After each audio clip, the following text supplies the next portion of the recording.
everyone, it's Gina. Welcome to my channel. I want to show you some of these cute little papers. I haven't had them very long, but I have played with them a little bit. This may look familiar to you. In my most recent video, I used this as inspiration for busting some watercolor scraps. I have these little pieces, and I believe this is the one I made in the video, and I thought they were adorable. These papers are from China, and that's what it looks like. 400 sheets, scrapbooking supplies, vintage scrapbook paper. It was $12.71. They're just adorable papers, and I just wanted to show them to you, and we could make a little scrappy something. I'll just do a quick flip through. This one's got lots of flowers and just really nice images. This it has a few bolder colors, but it tends to have a lot of pastel like that. That's pretty muted, and I enjoy that. But it has text on them as well. Just beautiful. This one is really nice as well. Lots of butterflies and like kind of bugs, bees, birds. Just give me the birds and the bees and butterfly pack. Lots of beautiful images. Color bluebirds. Just adorable. And this one has more text. A lot of images about text and on text. A little bit of music notes here and there. But yeah, just gorgeous. Perfect for scrapbooking. They come in these wonderful little vellum sheets. So I save those in case I want to use those. And here is one that I have not unboxed yet. So this is how they come, individually wrapped in this little plastic. And oh, look at that, it's got a whale. Let's see, more flowers. Oh, that's pretty. Look. Some seashells, lobsters, crayfish. Okay, so this has more of a map and ocean theme, but lovely images. Some ships, sea life, lovely. That's really, really pretty. Here are a couple of journaling cards to stick in the journal, but I thought they were really pretty, and I used these papers, and I thought that'd be something fun to do today. Very low pressure, just tearing paper and gluing it, and that's really about the extent of it. It's fun to do, it's easy, it's relaxing, and I thought we could do some together. So I hope you join me. I have a few pieces of just Kraft paper. I thought that would be fun to use. You can use regular paper, a piece of cardboard from cereal box. What you use as your base really isn't important because we're going to be gluing over it and on the back. So you can cover up whatever is there. I have these 3 pieces of Kraft paper, and I have some scraps already from my other little projects that I made. I may be able to use those. First thing I'm going to do is just kind of flip through and take out some paper. Oh, that one already ripped. And just find some that are interesting that I might want to use. Oh, they're pretty.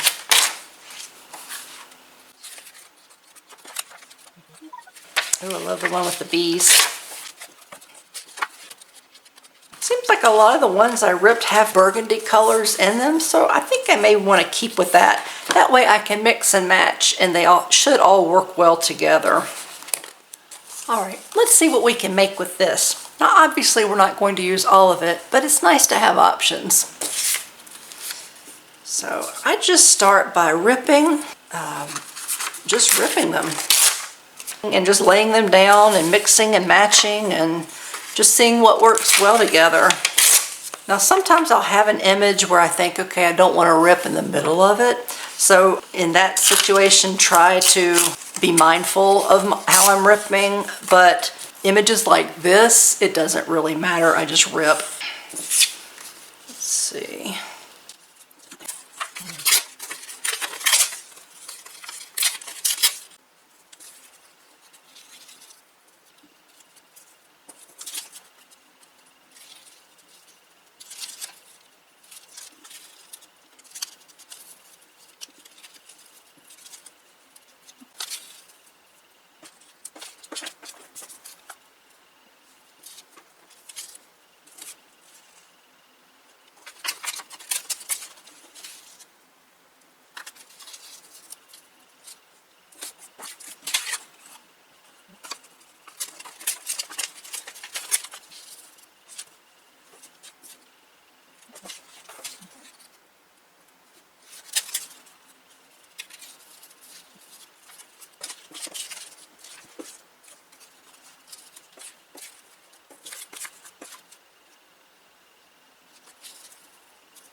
Okay, I think I'm pretty good with that. This one's been a little difficult. Oops. And gluing it down can always be a little tricky too, but you know what? Again, it's not stressful. So if something doesn't glue the way you have it originally laid out and you end up with a space, add another piece on top. It's fine. Let me get my glue and I'll start gluing down. I moved the other two back, so I will just work on one at a time. This one's fairly simple. There's only 3 pieces and the configuration's not that complicated, so this should be pretty easy. But I look at the order. Let's take a look at the order which I have them down. It looks like this piece goes first. I'm going to use the Scotch Create Permanent tacky glue rather than my glue stick. We'll see how that works out.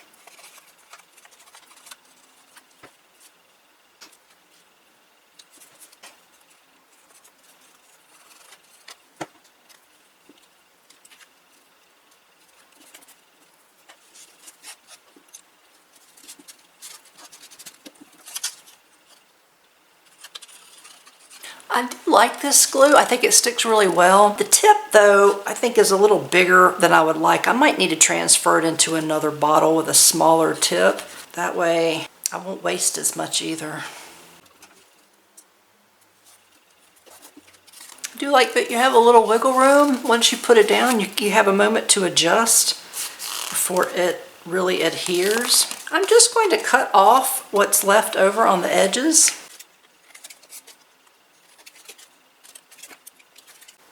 So here's where I am on this one. I have a feeling I spent a lot of time talking to you when I was not recording. So I apologize if I've done this part without you. I won't know for sure till I go back and edit the video. But if I did, this is where I am. I did do some rearranging and I think I like that a lot better. And that happens a lot. I'll come up with a composition, but when it comes time to glue it down, I have second thoughts and I do some rearranging, and that's perfectly fine. You rearrange and you add and you take away until it's a composition that you really like. So I like this one. This has kind of a little frame around the bird, which pretty much fits my piece of paper well, so I'm going to glue it to where I keep the frame and I end up cutting off the rest.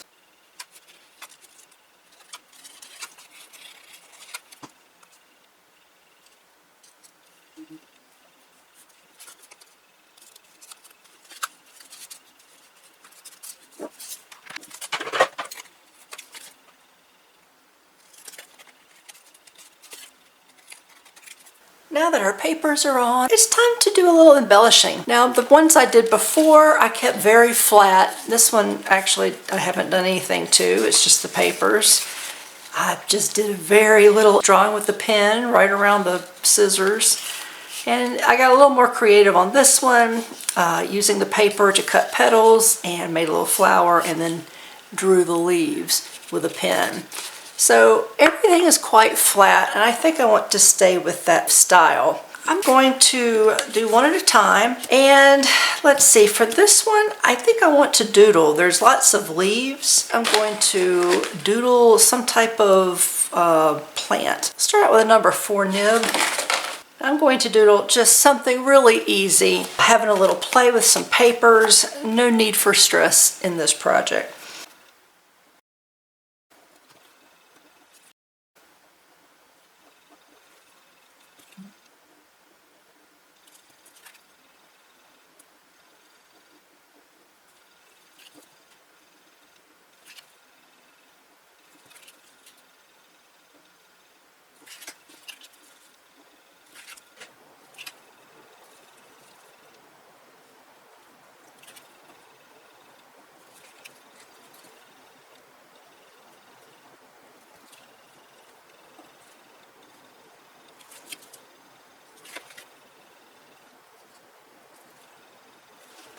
Okay, it's nothing fancy, but it's fun. You could basically just draw lines as to where you want your branches to go and then just add circles around them. Keep adding the circles if you want to make it more full.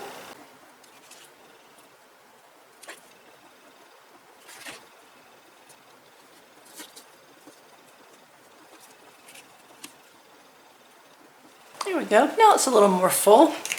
I guess they're more like ovals than circles. Maybe from here we'll just do a little outline. Just follow it around the edge. If you're real particular, you can always use a ruler. Having it look handmade, you know, helps to give it its charm. There we go. So that's one. Now we can always just add some little dots coming up and give it some movement. Since there's so many leaves, we wouldn't want to do them for each one, but we can certainly add some here and there.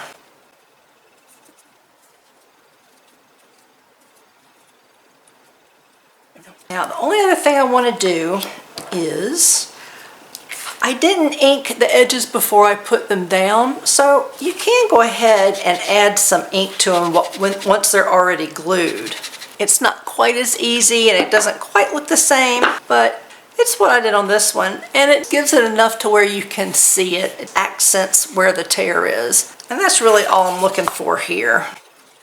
I'm going to find the tears and just rub a little ink around them, and this is Vintage Photo. And what the heck, let's go ahead and ink around all of it.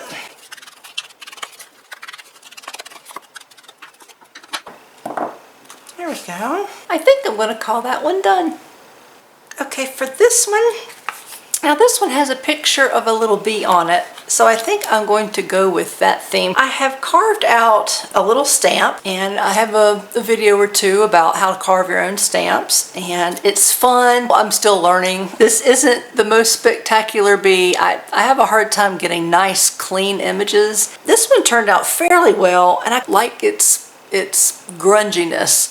So I want to use this stamp, and I found some ink. Now this is not waterproof, it's just pigment ink. I believe it's gold. I thought I would try to use this to get that yellow feeling of a bee, and I thought I would put some bees around. So let's see. You can kind of see it, but not really. Okay, I found this. I have this Memento ink, and it's in black, and I don't hardly ever use this, so if it gets contaminated, it's not the end of the world. I'm going to try to tap it in the black and then tap it in the gold. Okay, well that's a little better. At least it's showing up. Maybe I'll try the gold first. Tap into the black.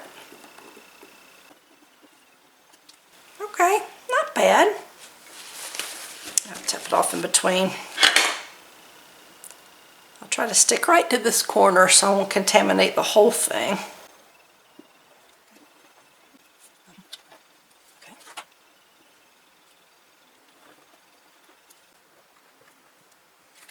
Ah, that's fun. I want to make these look like they are a set or in a series, so I'm going to draw my little line around the edge of this one as well. I'll do that on the third one also.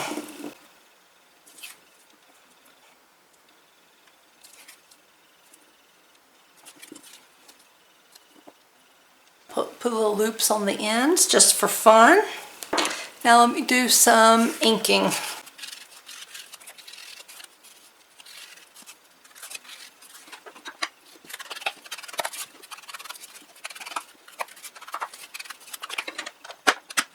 I think I'm going to call this one done.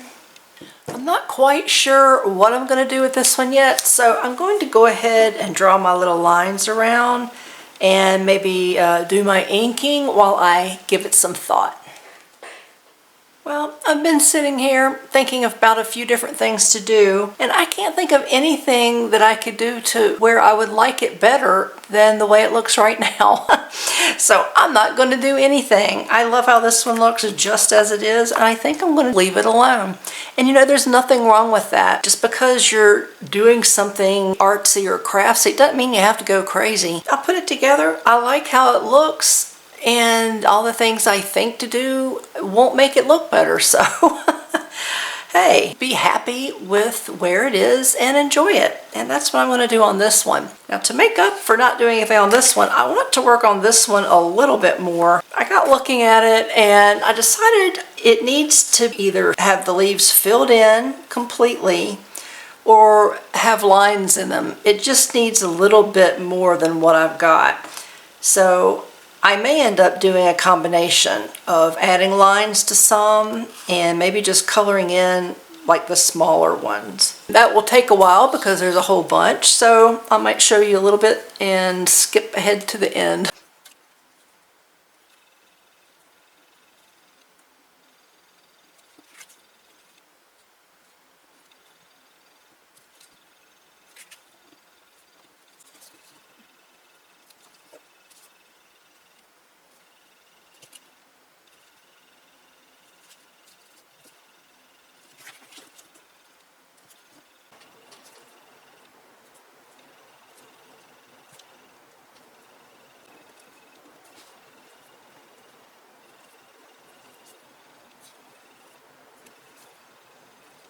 Okay, I think that makes much more of a statement. It gives it a lot more form, and I kind of like that some are solid and some have the lines.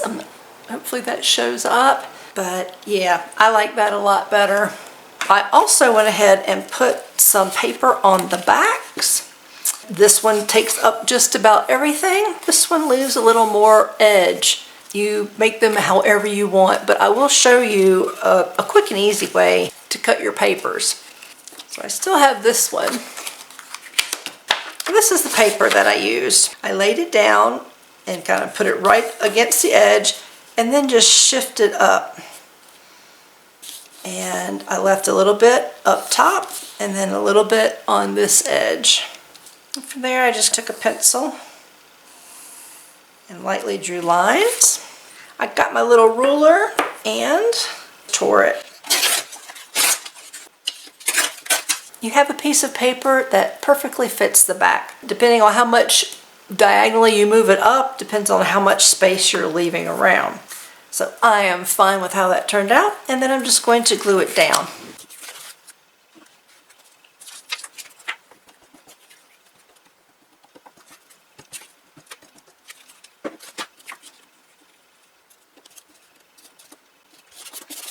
I did a search through my stamps. These are some that I made, and I picked out 3 that I want to use on the back. There's a little plant that goes with this one. Of course, I'm going to stick with my bee for this one. And a little bird for this one. Maybe in this left corner. There we go. I might just do the black bee